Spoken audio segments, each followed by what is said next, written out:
안녕하세요, 잡슈광입니다. 최근 한국과 미국 공군이 처음으로 F-35A를 포함한 연합비행훈련을 시행하며 중국과 북한에 강력한 경고 메시지를 보냈습니다. 한미 공군은 지난 11일부터 국내 임무 공역에서 5세대 전투기인 F-35A를 포함해 다수 전투기가 참가하는 연합비행훈련을 실시하고 있다고 밝혔는데요. 이번 훈련은 국내에 F-35A가 도입된 후 양국 F-35A가 함께 참가하는 첫 연합훈련으로 연합작전 수행 능력과 F-35A의 상호 운용성을 높이기 위해 마련됐습니다. 이번 훈련에는 우리 공군의 F-35A, F-15K, KF-16, FA-50과 미 공군의 F-35A, F-16 등 총 30여 대의 전력이 참가했습니다. 미국의 F-35A 국내 전개는 4년 7개월 만으로 유사시 전략자산으로 활용될 수 있다는 신호탄을 쐈습니다. 한미공군은 지난달 21일에도 호국 보훈의 달을 맞아 연합 초계 비행을 실시했으며 앞으로도 굳건한 연합 방위태세 유지를 위해 실전적 연합훈련을 지속할 예정이라고 밝혔습니다. 그런데 이렇게 한미 연합비행 훈련보다도 중국이 더 두려워할 만한 일이 기다리고 있는데요. 7월 말에 진행될 KF-11의 첫 비행시험을 두고 중국 군사 전문가들 사이에서도 논란이 일고 있습니다. 중국이 실제로는 미국 로키드 마틴의 F-35A보다 KF-11을 더 두려워하고 있다는 분석이 나와 화제가 되고 있는데요. 실제로 F-35A보다 KF-11이 중국에 큰 위협이 되는 이유가 밝혀져 전 세계 많은 군 관계자들이 충격에 빠졌습니다. 미 군사연구소에서 밝힌 바에 따르면 한국 독자 전투기 KF-11 전투기만 있어도 중국의 항공 전력이 꼼짝 못할 것이란 전망이 나와 중국이 발칵 뒤집힌 것인데요. 과연 어떤 이유로 이러한 분석이 나오게 됐는지 자세히 알아보겠습니다. KF-11의 초도 비행 시기가 7월 말로 예상되고 있는 가운데 얼마 전에 진행된 KF-11의 엔진 점화 첫 공개와 지상 활주 시험 현장이 영상으로 공개되면서 그동안 KF-11 구입을 망설였던 나라들의 구매 요청이 쇄도하고 있습니다. 벌써부터 KF-11의 지상 활주 시험에도 전 세계 많은 군 관계자들이 주목을 하고 있는데요. 세계 최강 전투기를 보유하고 있는 미국도 한국의 전투기 기술력을 인정하는 모습을 보이고 있습니다. 최근 미 싱크탱크 사이에서는 KF-11이 실제 한국 공군에 전력화되었을 때 얼마나 주변국이 위협적인지에 대한 분석이 나와 많은 사람들을 놀라게 하고 있는데요. CSIS 등 미 싱크탱크 사이에선 한국이 400대의 KF-11을 확보하게 되면 대한민국의 군사력이 비약적으로 향상될 것으로 전망했기 때문입니다. 또한 여러 나라의 국제기관에서도 한국의 KF-11 대규모 확보로 공군력이 증강해 동북아 패권이 크게 요동칠 것이라고 분석하기도 했는데요. 현재 우크라이나와 러시아의 전쟁이 지속되는 상황에서 서방의 정치 및 군사 전문가들은 이번 전쟁으로 인해 신냉전 구도가 보다 가속화될 것이라고 말하고 있습니다. 미국을 주축으로 한 민주주의 진영과 중국과 러시아를 중심으로 한 독재 진영이 상호 대립하는 시기가 조만간 개막될 것이라는 예측이 많은데요. 실제로 최근 중국은 점점 더 대만을 점령하려는 시도를 하면서 대만 침공을 본격화하려는 움직임을 계속해서 보이고 있습니다. 이런 상황에 대한민국은 중국과 바로 인접한 국가로 이러한 국제정세의 영향을 그대로 받을 수밖에 없고 중국과의 크고 작은 분쟁을 겪을 가능성이 높습니다.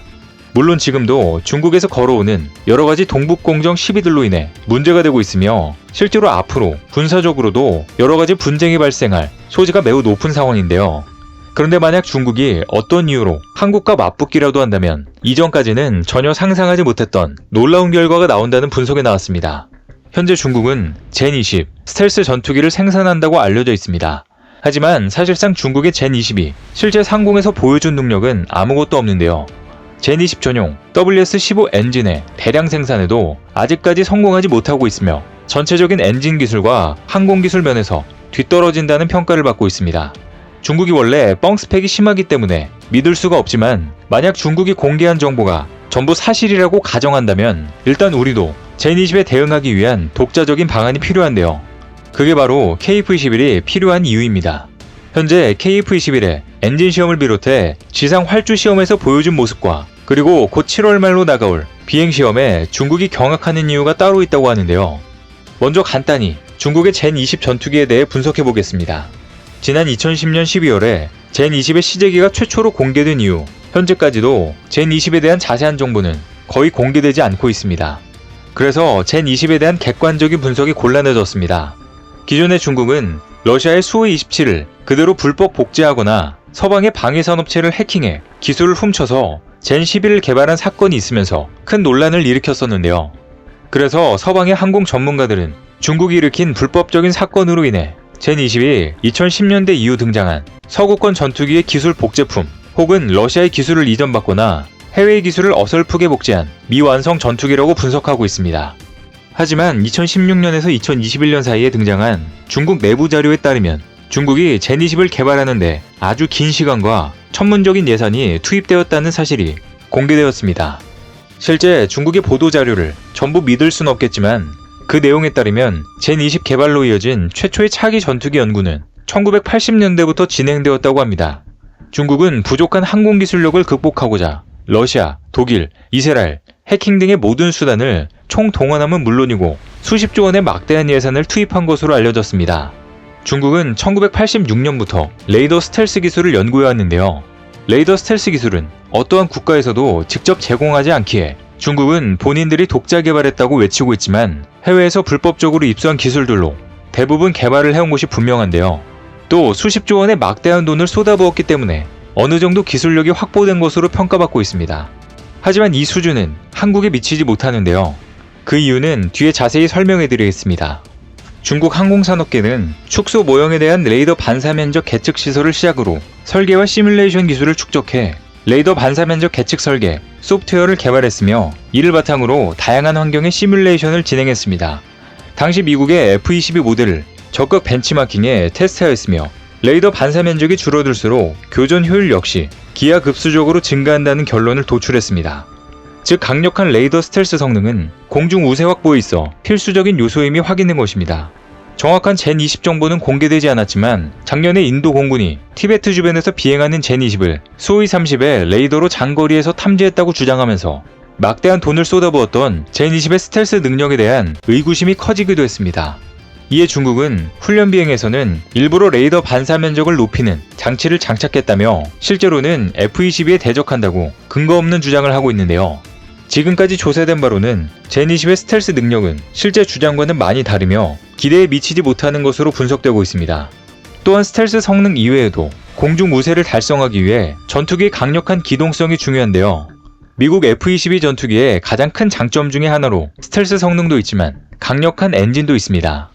즉 F-22의 레이더 반사 면적 RCS는 0.001제곱미터로 굉장히 작은 것으로 알려져 있는데 만약이라도 이게 적의 레이더에 탐지된다고 하더라도 최대 35,000파운드 이상의 출력을 발휘하는 엔진을 가동해 곧바로 교전 공역을 이탈하면 된다는 뜻입니다. 이 때문에 중국 역시 그동안 F-22를 철저히 분석 후 출력을 개선하기 위해 엔진 개발에 몰두했는데요. 하지만 개발 과정에서 TVC나 스텔스 노즐과 같은 기술적인 요구가 추가되었고 반대로 소재나 가공 기술 분야의 연구 개발이 지지부진해지면서 아직까지 목표를 충족하지 못하고 있습니다.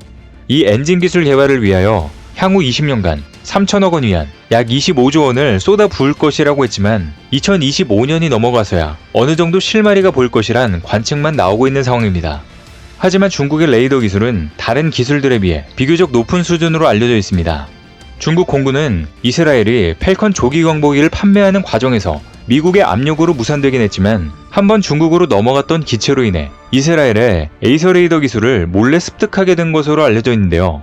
또 러시아계 위상배열 신호 처리 기술이 중국의 전투기용 레이더 기술 발전에 큰 도움이 된 것으로 보고 있습니다. 중국에서는 자체 국산 개발이라고 떠들고는 있으나 명백하게 개발 속도가 지나치게 빨랐다는 점을 감안하면 외부 기술 지원을 받은 것으로 분석되고 있는데요. 그 결과 젠20을 위한 차기 레이더 기술은 젠10B 전투기에 장착되어 장기간 검증을 받았고 2012년 3월 초도 비행한 이번 시험기부터 초기형 레이더 체계를 장착할 수 있었습니다. 때문에 젠20용 레이더와 항공 전자장비의 성능은 시험 배치 단계에서 진행된 몇 차례의 공중전 훈련을 통하여 어느 정도 입증된 것으로 알려져 있습니다. 현재 한국은 주변국인 중국의 젠20과 일본의 F-35A의 위협에 대응해야 하는데요. 그런데 한국 공군이 F-35A를 운용하고 있기 때문에 일본의 위협에 대해서는 어느 정도 대응이 가능합니다. 하지만 중국의 젠20에 대해서는 크게 알려진 바가 없기 때문에 독자적인 대응 방안을 구축해 나가야만 합니다. 그런데 이미 한국은 중국의 이런 항공 전력에 대비해 이미 많은 것들을 준비해놨다고 하는데요. 뒤늦게 전투기 개발에 진입한 한국의 놀라운 급성장에 중국이 깜짝 놀란 이유가 따로 있었습니다. 오늘 준비한 소식은 여기까지입니다. 댓글을 통한 여러분들의 많은 의견 기다리겠습니다. 시청해주셔서 감사합니다.